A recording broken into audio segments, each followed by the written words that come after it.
It doesn't matter if you've never spoken to someone before. It doesn't matter if you think they're out of your league.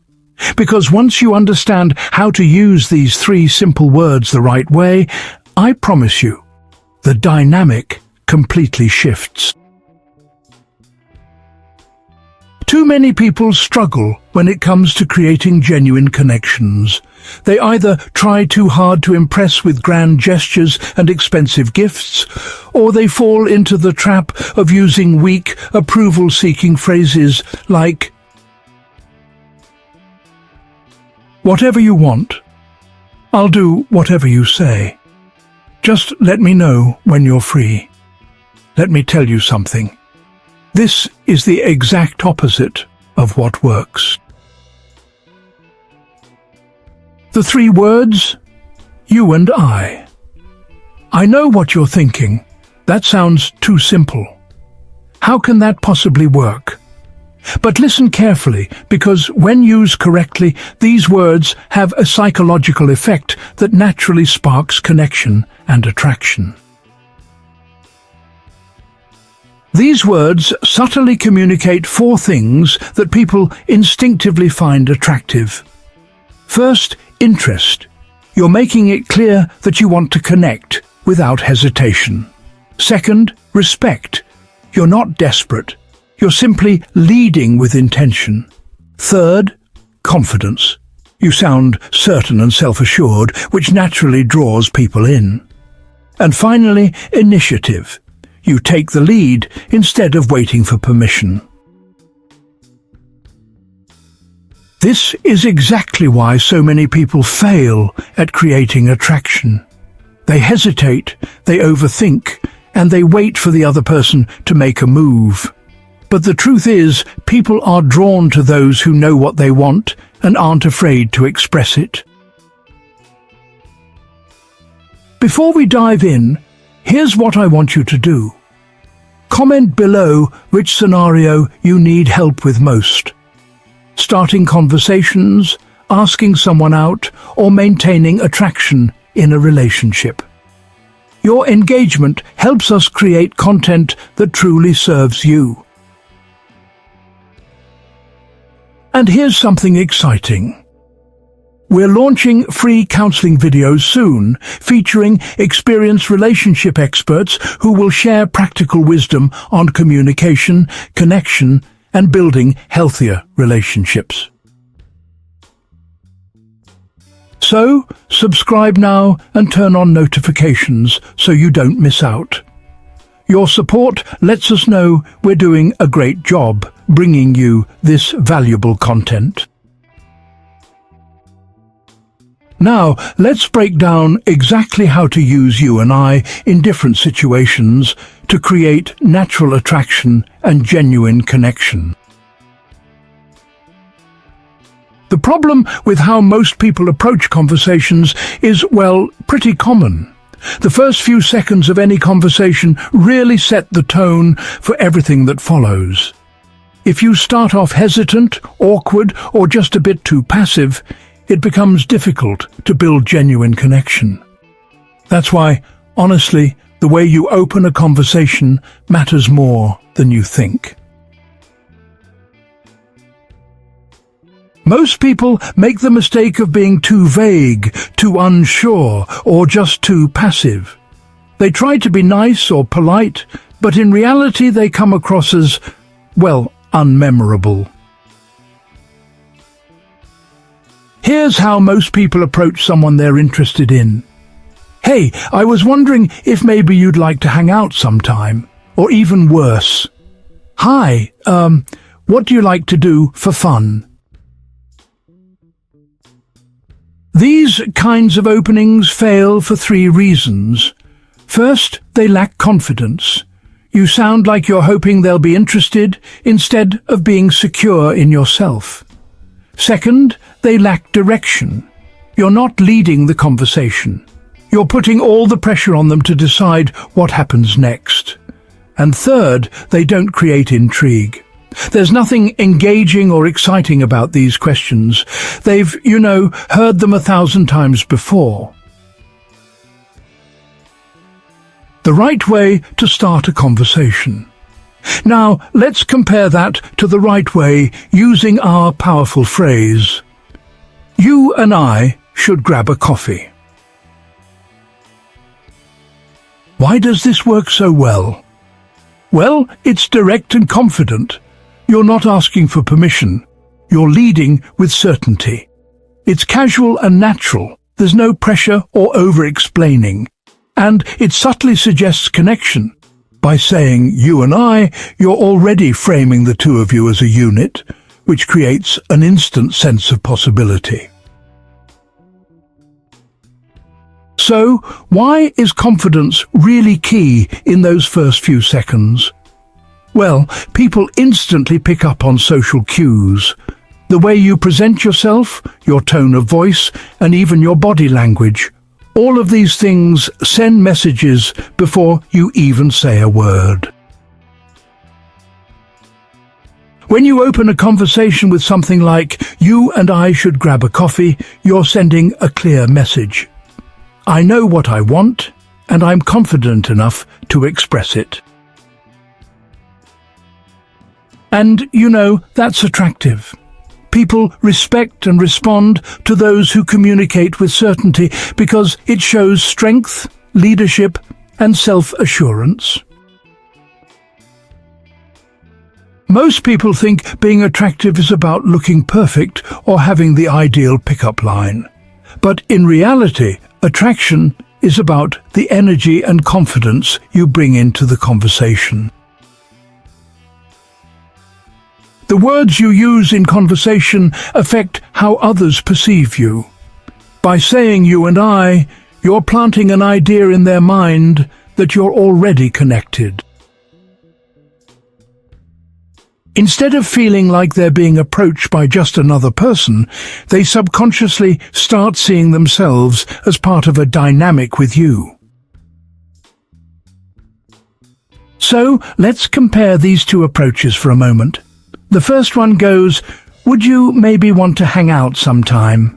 Now, that's a bit uncertain, passive, and honestly quite forgettable. But the second one, "You and I should grab a coffee."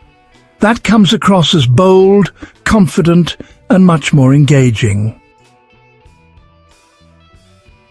Now, which one do you think sparks attraction faster?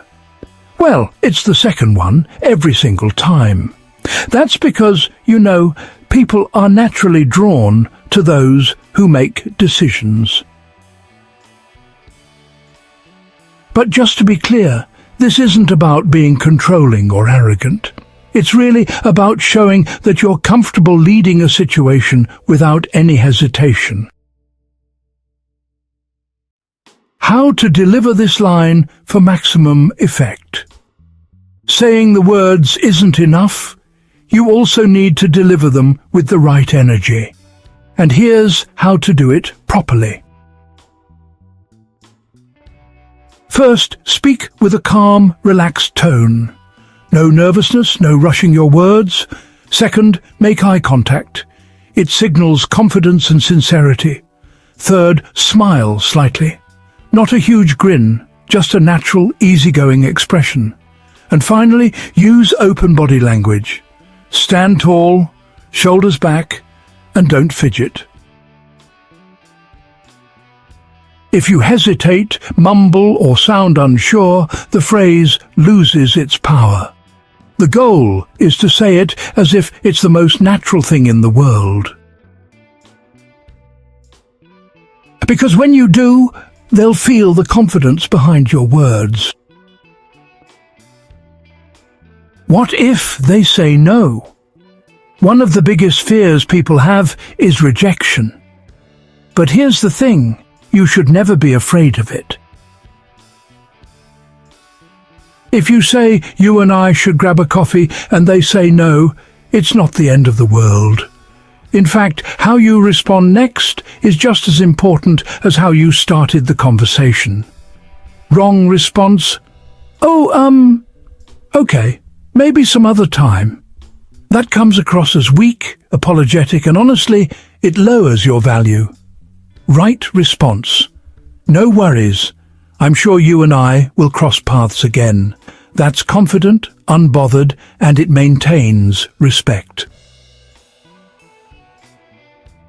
Why does this work? Well, it's because it communicates that you're not dependent on their response for your confidence. And, ironically, that alone can spark interest. Because when you don't chase, people naturally become more curious. Bonus. Here's how you can adapt you and I to different situations. The beauty of you and I is that it's, really flexible. You can use it in different ways depending on the context. So here are some examples. At a cafe, you might say, "You and I should try that new espresso blend." That's casual and inviting. At a social event, you could say, "You and I should check out the view from the balcony." That creates an opportunity for a private conversation. At a bookstore, you might say, "You and I should see who can find the weirdest book title." That's playful and engaging.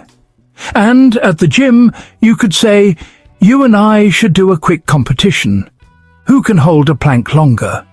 That one's fun and interactive. By using you and I in different ways, you keep the conversation interesting and honestly maintain a natural flow of connection. Final thoughts on starting conversations. Most people struggle to create attraction because they're just too passive, too hesitant, or maybe even too forgettable. But now you know the secret. By using the simple yet powerful phrase "you and I," you instantly take control of the conversation, establish a connection effortlessly, communicate confidence and leadership, and, you make yourself stand out from everyone else. But here's the key. You have to actually use it. Scenario 2. When asking someone out, the right way to do it. Asking someone out might seem simple, but most people get it wrong. They hesitate, overthink, or phrase it in a way that makes them seem unsure of themselves. Instead of creating excitement and anticipation, they kill attraction before the date even happens. But what if I told you there's a way to ask someone out that practically guarantees a positive response, or at the very least makes you stand out from everyone else? The key: confidence, clarity, and casual composure. The 3 biggest mistakes most people make. Before we go into the right way to do it, let's break down the common mistakes that destroy attraction. Mistake 1. Being too vague. A lot of people think they're being polite by keeping things open-ended, but in reality, it makes them look indecisive. Here are some examples. "Hey, do you maybe want to hang out sometime?" That just sounds weak and unclear. Or, "We should do something together one day." It really lacks direction, and honestly, it's easily ignored. So, what's wrong here? These sound like random suggestions, not actual invitations. The person has no idea what you mean by hang out or do something. People are attracted to those who lead, not those who throw out vague ideas and expect them to figure out the details. Mistake number 2 is seeking permission instead of leading. Most people honestly don't realize just how weak they sound when they ask in a timid or hesitant way. Here are some examples. Would it be okay if I took you to dinner sometime? That's asking for permission instead of taking charge. Or would you maybe like to go out with me this weekend? It just sounds uncertain and really lacks confidence. Notice the words, would it be okay, and maybe they really weaken your position. The second the other person senses you doubt yourself, attraction just, diminishes. Mistake number 3, overcomplicating it. Some people think they need to make grand gestures to impress, but in reality, this can come off as try hard. Example: I planned this really amazing dinner at a fancy place, and I got us tickets to a show after that. Are you free Friday? Too much, too soon. It feels overwhelming. People don't want to feel pressured or obligated.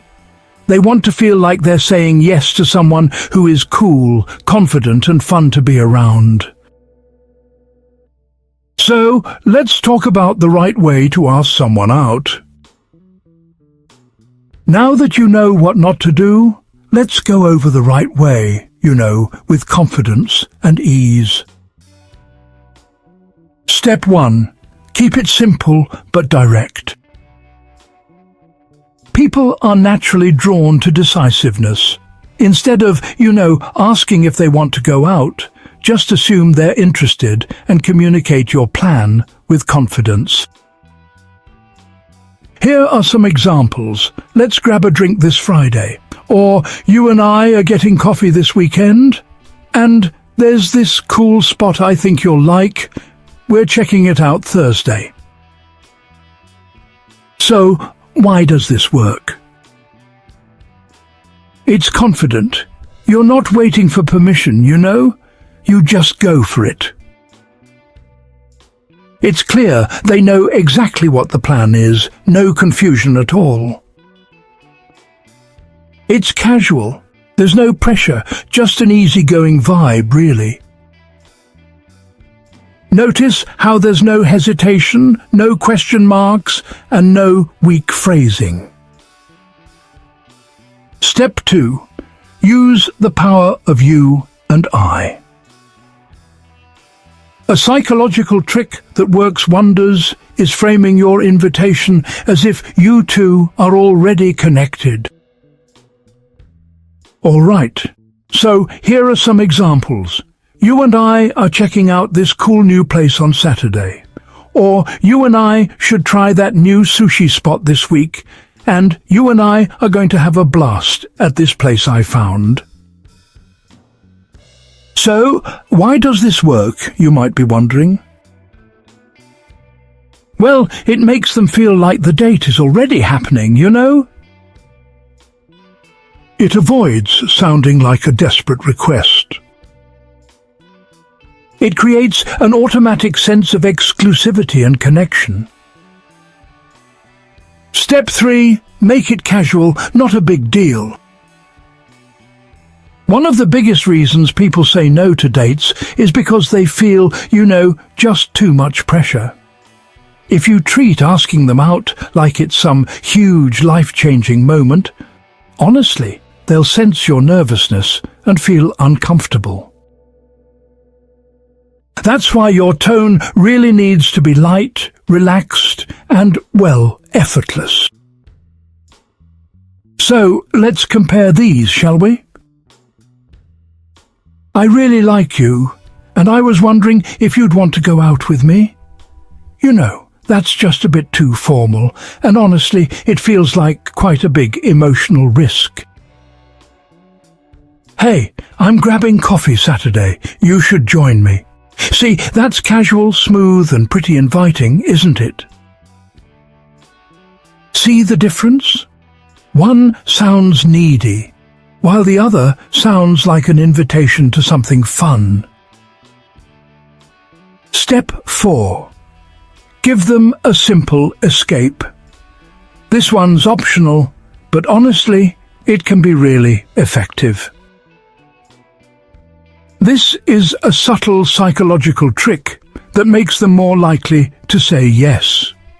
After your invitation, just add a small phrase that gives them an easy out. Here are some examples. You should come, but only if you're cool enough to keep up. That one's playful, makes it feel like they're qualifying themselves. Or, join me if you're free, no pressure. This relaxes the mood and removes any sense of obligation. And you should come. If not, I'll just assume you hate fun. That's a bit of teasing. Keeps it all light-hearted. When someone feels like they're not being pressured, they're actually more likely to say yes. Mistake 3.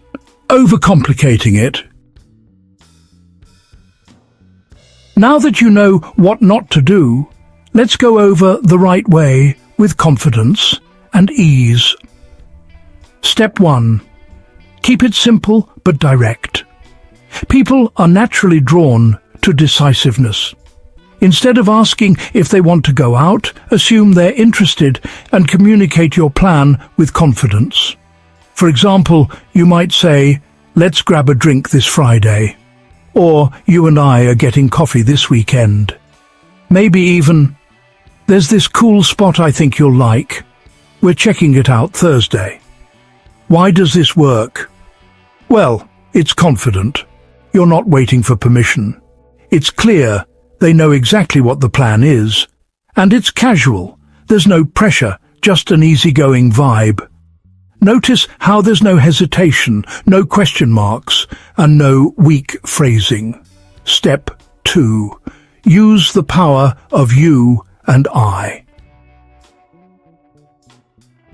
Step 2. Use the power of you and I. A psychological trick that works wonders is framing your invitation as if you two are already connected. For example, "You and I are checking out this cool new place on Saturday," or "You and I should try that new sushi spot this week," and "You and I are going to have a blast at this place I found." Why does this work? It makes them feel like the date is already happening. It avoids sounding like a desperate request, and it creates an automatic sense of exclusivity and connection. Step 3. Make it casual, not a big deal. Step 3. Make it casual, not a big deal. One of the biggest reasons people say no to dates is because they feel too much pressure. That's why your tone needs to be light, relaxed, and effortless. Compare these. "I really like you, and I was wondering if you'd want to go out with me." Too formal feels like a big emotional risk. Or, "Hey, I'm grabbing coffee Saturday. You should join me." Casual, smooth, inviting. See the difference? One sounds needy, while the other sounds like an invitation to something fun. Step 4. Give them a simple escape. This one's optional, but honestly, it's really effective. This is a subtle psychological trick that makes them more likely to say yes. After your invitation, just add a small phrase that gives them an easy out. For example, "You should come, but only if you're cool enough to keep up." That one's playful and makes it feel like they're qualifying themselves. Or you could say, "Join me if you're free." No pressure. That relaxes the mood and removes any sense of obligation. Or maybe, "You should come. If not, I'll just assume you hate fun." That's teasing and keeps it all light-hearted. When someone feels like they're not being pressured, they're actually more likely to say yes. Step 5. Respond to rejection the right way. Even if you do everything perfectly, sometimes they might say no. But here's where, honestly, most people ruin their chances forever. They either take it personally and get upset, or they keep pushing and sound desperate. The wrong responses sound like this: "Oh, okay. Well, maybe some other time. That just sounds weak and needy." Or, "Why not? I thought we had a good conversation." That comes across as insecure. The right responses are more like, "No worries. Let me know if you change your mind." That's confident and indifferent. Or, "All good." You're missing out, though. That's playful, and it actually maintains attraction. By staying calm, confident, and unbothered, you actually make them more likely to reconsider later. Because people respect those who don't beg or chase. So, let's quickly recap the 5 steps to asking someone out the right way. 1. Be direct and confident. No weak phrasing, no hesitation. 2. Use you and I to create connection. Make it feel natural. 3. Keep it casual, not a big deal. Avoid pressure. 4. Give them a way out if you want. It makes them more likely to say yes. And 5. Handle rejection like a pro. Stay confident and indifferent. If you follow these steps, you'll instantly stand out from 99% of people. Right, so let's talk about how to keep attraction strong and maintain value. You know, you've built a connection. You've gone past those initial stages, the flirting, the first dates, all the excitement of something new. Now you're in a relationship. But here's where, honestly, most people mess up. They think the work is done. They get comfortable, become predictable and, well, lose their edge. Before they know it, the person who once admired them, was excited to see them and craved their presence, starts pulling away. Why does that happen? It's because they lost the very things that made them attractive in the first place. A relationship isn't just about keeping someone happy. It's about maintaining your value, keeping attraction strong, and ensuring there's always mutual respect and desire. If you want a relationship where both people stay loyal, excited, and deeply invested, here's what you need to understand: the 5 biggest mistakes people make in relationships. Mistake number 1. Becoming too available and honestly losing your identity.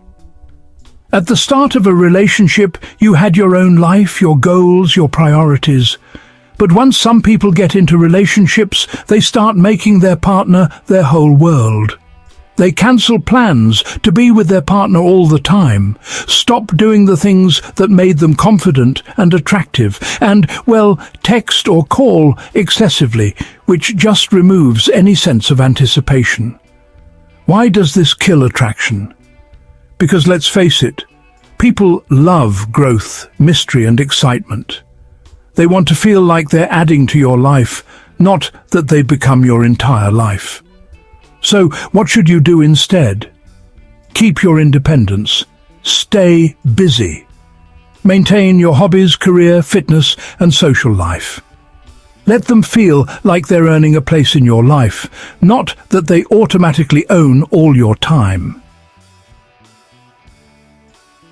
Mistake number 2. Seeking validation instead of staying confident.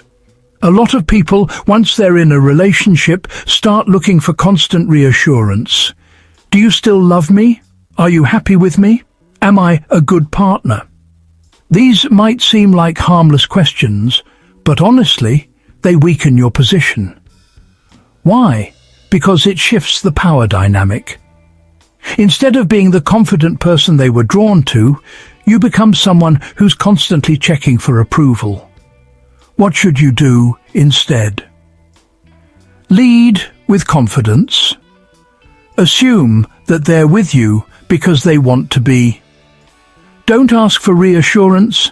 Your actions should make it clear that you're secure in yourself. Mistake number 3 is losing physical and emotional attraction. Most people put effort into looking good, being exciting, and keeping the chemistry alive at the start of a relationship. But then, well, they just stop trying. They let themselves go physically, become emotionally predictable and, honestly, a bit boring, and stop flirting, teasing, and creating chemistry. Why does this ruin relationships? Because, people need to feel attraction, not just comfort. If they feel like the chemistry is gone, they'll start to lose interest. So, what should you do instead? Stay fit, dress well, and keep your energy up. Keep flirting, teasing, and creating playful moments. And every now and then, surprise them. Don't let things become routine. Mistake 4. Over-communicating problems and oversharing emotions. Yes, communication is important, but too many people overdo it in a way that honestly kills attraction. Constantly bringing up minor issues, over-explaining every emotion, seeking emotional validation, and trying to talk things out all the time, even when the other person just wants space. Why does this hurt attraction? Because people are attracted to emotional strength, not someone who constantly needs emotional reassurance. So, what to do instead? Handle problems calmly and logically. Don't overanalyze every small issue. If there's a real problem, address it directly and move on. And, keep some emotional control. Not every thought or feeling needs to be discussed immediately. Mistake 5. Thinking love is enough to keep them. Many people believe that once someone says they love them, they'll stay forever. They stop being exciting, assume effort is no longer needed, and think love will override attraction, respect, and desire. Reality. Check. Love alone isn't enough. Someone can love you and still leave if they lose attraction or respect for you. So, what to do instead? Keep challenging them. People love those who keep them engaged. Keep your standards high. Don't accept disrespect or poor behavior. Keep growing and improving. A high-value person never stops evolving. Now that we've covered what not to do, here's what will keep the relationship strong, healthy, and full of passion. First, stay busy and keep your life first. Never make them your only focus. Keep growing in your career, fitness, and personal goals.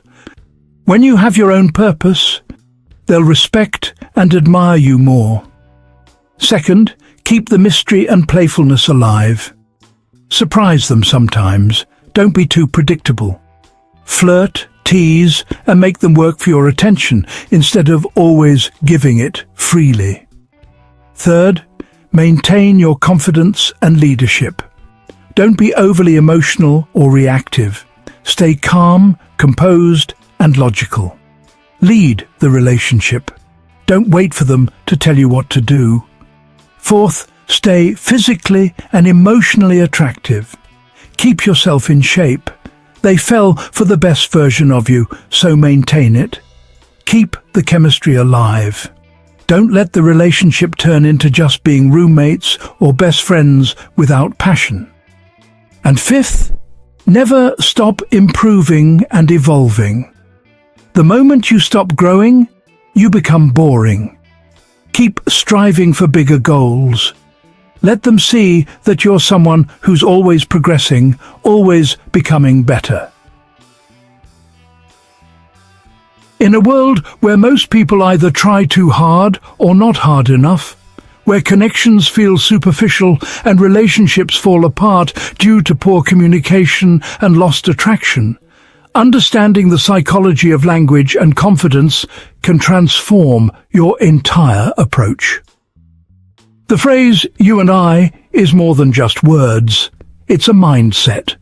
It represents confidence, leadership, connection, and genuine interest. Whether you're starting a conversation, asking someone out, or maintaining a strong relationship, these principles will set you apart from everyone else. But here's the most important part. None of this works if you don't actually use it. Knowledge without action is meaningless. So here's your challenge. Use you and I in at least 3 different conversations this week. Start a conversation with confidence. Ask someone out without hesitation. Strengthen your current relationship by maintaining your value and attraction.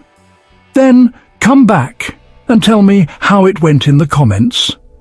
I guarantee you'll start noticing a difference in how people respond to you. Because attraction isn't just about what you say, it's about how you say it. And now you have a tool that most people will never understand. What scenario do you struggle with most? Starting conversations? Asking someone out? Keeping attraction alive in a relationship? Drop a comment below and let me know. Your engagement helps us create content that truly helps you. And don't forget, we're launching free counseling videos soon, featuring experienced relationship experts who will share decades of practical wisdom on communication, attraction, and building healthier, stronger relationships. These aren't just theories. These are real insights from people who've helped thousands transform their connections. So subscribe now, turn on notifications, and let us know we're doing a great job by liking and commenting. Your support means everything and helps us reach more people who need this message. Now go out there and start creating the connections you deserve. You've got this. See you in the next video.